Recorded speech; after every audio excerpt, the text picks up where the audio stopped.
Bismillahirrahmanirrahim. Assalamualaikum warahmatullahi wabarakatuh. Video ini akan menunjukkan cara untuk buat table of figure ataupun senarai rajah dalam Google Docs. Di akhirnya kita akan dapat senarai rajah seperti ini. Okey. Senarai rajah ni dia akan secara automatik dan juga diseraikan di dalam kita punya tab ni. Tab untuk ni. Jadi kalau kita pilih carta 1, dia pergi terus ke carta 1, carta 2 pergi ke carta 2 dan carta 3 pergi ke carta 3. Jadi langkah-langkahnya kita bermula dengan kita ada senarai dokumen yang ada dokumen kosong ni. Kita tambahkan sini tajuknya senarai, bukan tajuk heading senarai rajah. Kita akan jadikan ini sebagai heading 1. Dan yang ini perenggan ni kita masukkan ke dalam page break, masuk dalam page berikutnya lah. Okey, jadi mungkin di sini page kedua ni kita tambah satu sini. Kita insertkan rajah. Insert image. Contoh rajah saya dah download siap-siap. Rajah pertama contoh. Open. Ini rajah pertama. Jadi kita letak tajuk untuk rajah pertama ni. Biasa untuk rajah kita tajuk ini di bawah. Rajah 1. Tajuknya adalah rajah A. Jadi di sini kita tukarkan stylenya kepada format paragraph style kepada heading 5. Apply heading 5. Okey, kemudian berikutnya di sini mungkin ada satu lagi kita masukkan insert image, masuk rajah yang lain, contoh masuk rajah yang ni. Open.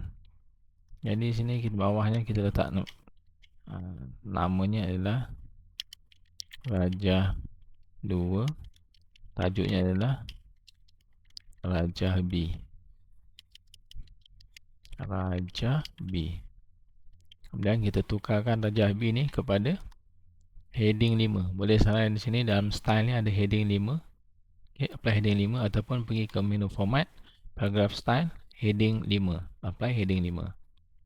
Okey. Berikutnya mungkin di sini kita tambah satu lagi rajah, insert, uploadkan. Bila upload ada rajah yang ketiga. Yang ni kita masukkan sini rajah 3. Namanya adalah rajah C. Jadi kita tukarkan yang ni rajah C kepada stylenya format paragraph style kepada heading 5. Apply heading 5. Okey, kita akan dapat 3 rajah macam ni lah. Kalau kita pergi slide di atas ni. Jadi di sini kita klik menu insert. Pilih page element, table of content. Kemudian pilih yang dotted ni. Saya suka pilih yang dotted ni. Tuan-tuan nak pilih yang mana? Saya pilih yang dotted. Kemudian dalam slide rajah ni, kita klik, kita akan ada more option ni. Pilih table of content option. Di sini yang ruangan heading, checkbox heading ni saya uncheck. Kemudian untuk heading 5 ni, indent ni kita letak kosong. Okay, jadi kita akan dapat slide rajah ni secara automatik ada di sini lah. Jadi kalau kita pergi ke rajah 1, klik di sini, di tepi dokumen tab ni dia akan terus pergi. Ataupun kita pergi ke atas ni, kalau kita pergi di sini boleh pergi klik di sini, sama juga.